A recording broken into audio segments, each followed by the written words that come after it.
Magandang umaga, JRQ 13.8, tagapaghatid ng mga nagbabagang balita.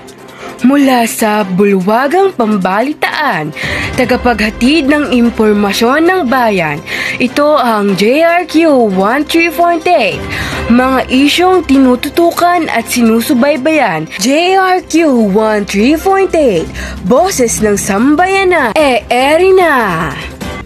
Mula sa Bulwagang Pambalitaan ng JRQ na ito ang inyong pinagkakatiwalaang mangmamahayag na si Juliana Quiñones. Magandang umaga. Tunay ngang mainit-init pa ang inyong isyong mapapakinggan. Di umano, Jacqueline Jose pumanaw na.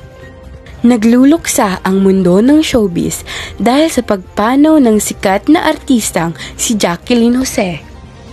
Ayon sa interview sa kanyang anak na si Andy Eigenman, ay heart attack ang ikinamatay ng aktres at age of 60, pumanaw noong March 2, 2024.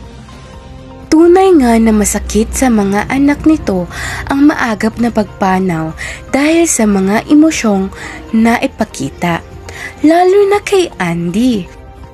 Sa isang banda ay maraming mga artista ang bumisita at nagsalita ng pakikiramay.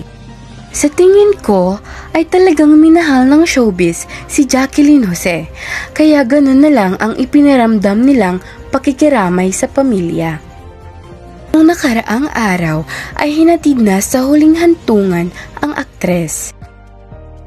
Talagang sang-ayon ako sa ginawa nilang isapubliko ang pagkamatay ng aktres dahil kung di ay marami pang usap-usapan ang kakalat at maraming ilan nito ay fake news.